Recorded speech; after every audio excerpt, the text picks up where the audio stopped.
Boa tarde, né? Bem, devido ao momento que nós estamos vivendo aí, né, as nossas atividades serão nesse módulo à distância e vamos tentar minimizar essa situação aí, né, com alguns conceitos nesse sentido, tá? Ah, Também quero deixar claro que quando a gente retornar às nossas atividades, espero que em breve, se alguma coisa não ficou clara, vocês podem entrar em contato comigo, tá legal?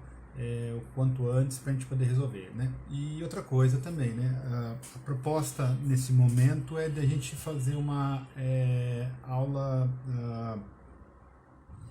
introdutória dos conceitos de cálculo. Então a gente vai nessas aulas aí fazer um trabalho chamado pré-cálculo, né? E esse pré-cálculo, basicamente, o que seria? Seria rever alguns conceitos do ensino médio, sim, né? E também introduzir alguns conceitos que eu imagino que vocês não tiveram no ensino médio, tá? Entre eles eu destaco a teoria de conjuntos, né? A teoria de conjuntos na minha opinião, e eu acho que da grande maioria dos matemáticos também, a base, né? A base de toda a matemática que a gente conhece, ela tem suas raízes dentro dessa teoria de conjuntos. Então nós vamos começar trabalhando sobre, discutindo aqui nessa videoaula, né, a teoria de conjuntos. Bem, então a primeira pergunta é: o que é conjuntos? O que é um conjunto? Como é que a gente poderia definir um conjunto, né? E por incrível que pareça, por mais que a gente vá procurar tanto em dicionário quanto em livros de matemática, assim, o que a gente pode observar é que não existe uma definição concisa a respeito do assunto, né? Então, quando eu fui fazer essa pesquisa, o que eu encontrei? Eu encontrei sinônimos, né? E sinônimos esses, assim, que nos levam a essa questão, assim, o que é um conjunto? Então, uma das melhores definições que a gente pode colocar, e eu não digo como uma definição, mas um melhor entendimento a gente pode dizer que é uma coleção de objetos, né? Essa coleção de objetos, né, seria a ideia mais simples que a gente pode ter sobre um conjunto, né? Então, nesse sentido, a gente pode dizer assim que um conjunto pode ser formado por inicialmente, lógico, né, a gente vai se aprofundar nessa teoria, mas inicialmente a gente pode dizer que o conjunto é formado por um único objeto, né? E além disso, qual é a relação que a gente tem com a relação do objeto com o conjunto, né? Então vamos colocar aqui um exemplo. Eu vou escrever o exemplo aqui, depois eu vou mostrar num software computacional como é que a gente pode entender melhor essa situação, tá certo?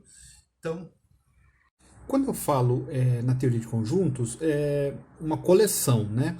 Então, coleção de objetos. Bem, quando eu falo nesse sentido, eu tenho que pensar, não existe uma questão assim, como é que eu posso dizer para vocês assim, uma aleatoriedade sobre essa questão, né? Ou seja, quando eu coloco uma coleção dentro de um conjunto, existe um dos elementos mais essenciais da matemática, e eu acho que não só da matemática, mas também da ciência da computação como assim, como acho que da área de exatas como um todo, que é a questão de um padrão, né?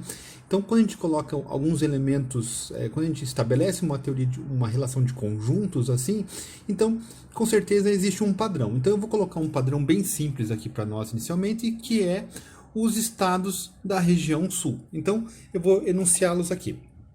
O conjunto A é igual a, abre parênteses, ao Paraná, Santa Catarina, vírgula, e Rio Grande do Sul.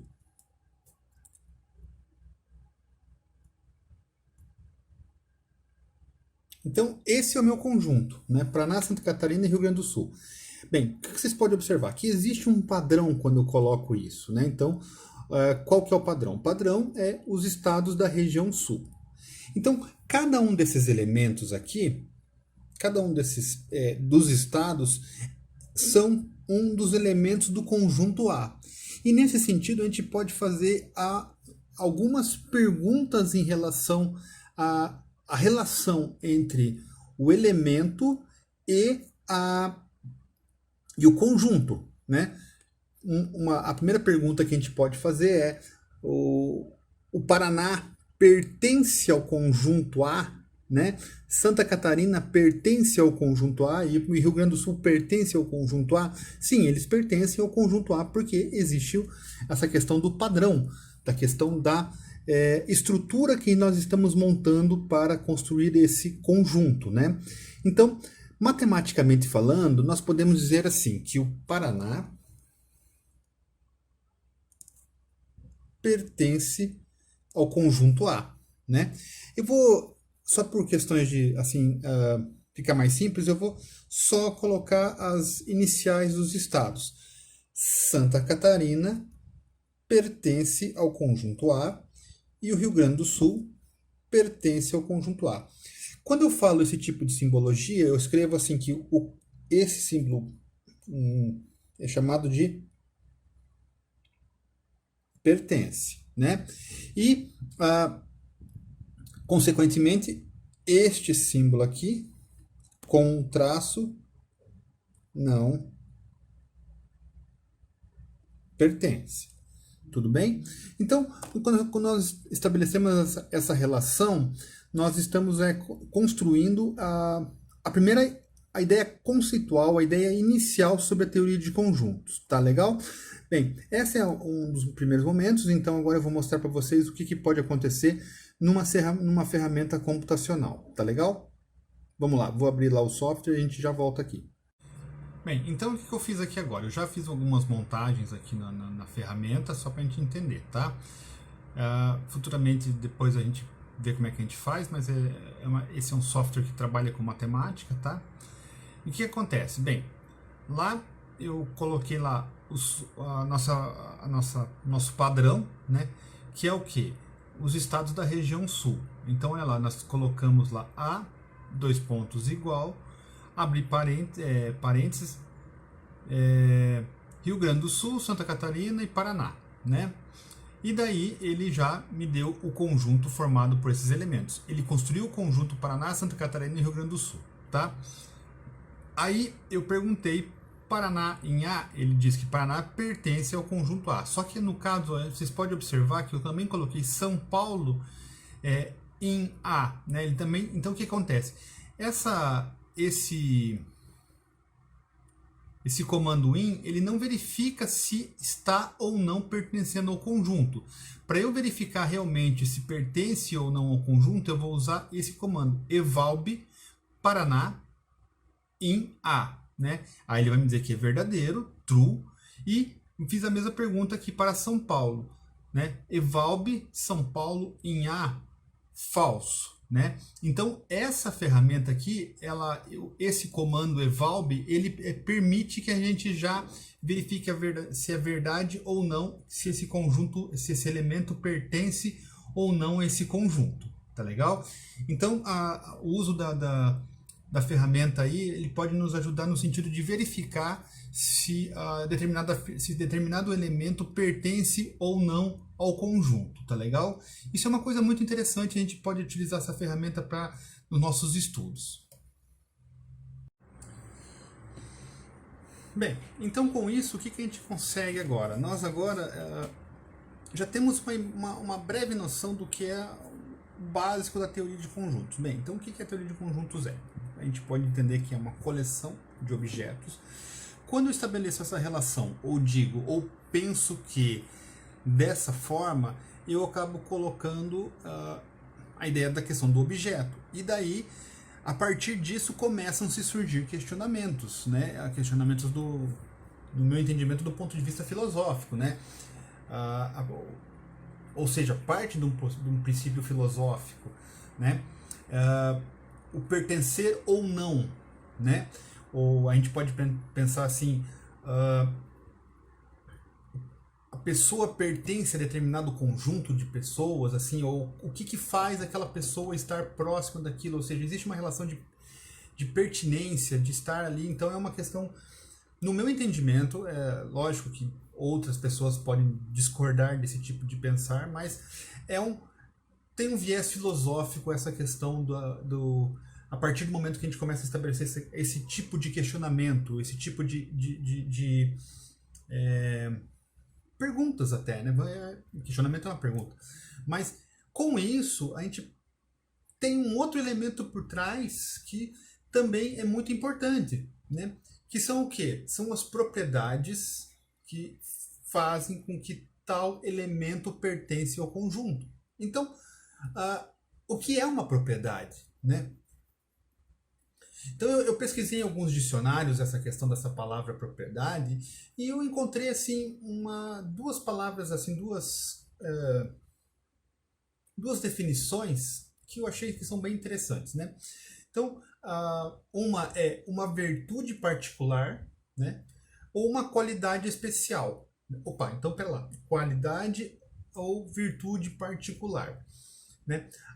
Nessa perspectiva, a gente pode dizer que quando eu penso numa propriedade, uma propriedade P, por exemplo, o que a gente quer dizer? Né? O que a gente está querendo dizer? Ó, por exemplo, assim, em alguns textos que vocês vão encontrar, ou daqui para frente, considere a propriedade P. O que isso quer dizer? Né? Bem, quer dizer que nós estamos só olhando essa qualidade especial. Nós não estamos olhando todo o contexto, nós estamos olhando somente o que seria os elementos que fazem parte daquele conjunto, né? Então, por exemplo, assim, o que quer dizer, ou o que a gente poderia pensar assim, P é a propriedade de X é um número ímpar. E como a gente poderia fazer representação desse conjunto, né? Então, a gente vai fazer, novamente, nós vamos escrever aqui no papel e a gente vai, e também vamos colocar isso na ferramenta computacional, tá? Vamos lá, vou mostrar para vocês agora. Então, olha lá, né? O que acontece? Eu coloquei lá, considere P a seguinte propriedade. Então, P, quando eu refiro a P, eu estou me referindo à propriedade. P é, X é um número ímpar. Como é que a gente poderia fazer uma representação desse conjunto formado por essa propriedade? Então, podemos colocar inicialmente assim, eu vou colocar a letra I, que é igual, I de ímpar, né? 1, 3, 5, 7, e assim vai indo, né? Dessa forma, X, quando eu coloco a propriedade X e estabeleço o conjunto, quem é o elemento X? Né? Essa é a pergunta que nós devemos fazer quando eu coloco esse tipo de situação. X pode ser o 3, pode ser o 5, pode ser o 7, pode ser o 13, pode ser o 51, porque X é um número ímpar. Então eu coloco a propriedade X é ser um número ímpar. Então o que eu estou querendo dizer com isso? Estou dizendo que nós temos uma propriedade que é ser número ímpar, e quando eu falo X é um número ímpar, eu posso pegar qualquer um desses elementos que vai satisfazer essa condição, certo? Então, quando eu estabeleço essa relação, e percebam que tudo vem da ideia do padrão, né? E a partir do momento que eu estabeleço essa relação com o padrão, eu começo a colocar também essa relação, ou a partir do momento que eu coloco um padrão, por trás do padrão existe uma propriedade, existe um elemento de observação. E nesse caso aqui eu estou dizendo que a propriedade é ser um número ímpar. Então, quando eu coloco ser um número ímpar, estou falando especificamente nesse caso, X é um número ímpar.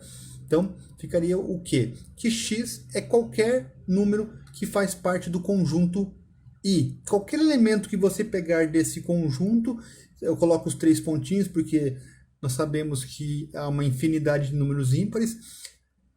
Quando eu coloco dessa forma, qualquer elemento que eu pegar do conjunto I, ele vai ser um número ímpar. Então, olha lá. Continuando, nós começamos a construir aqui o conjunto B, certo? Formado pelos... Qual que é a propriedade? A propriedade é ser um número ímpar. Então, 1, 3, 5, 7, 9, continua, né? Ele já formou aqui o conjunto.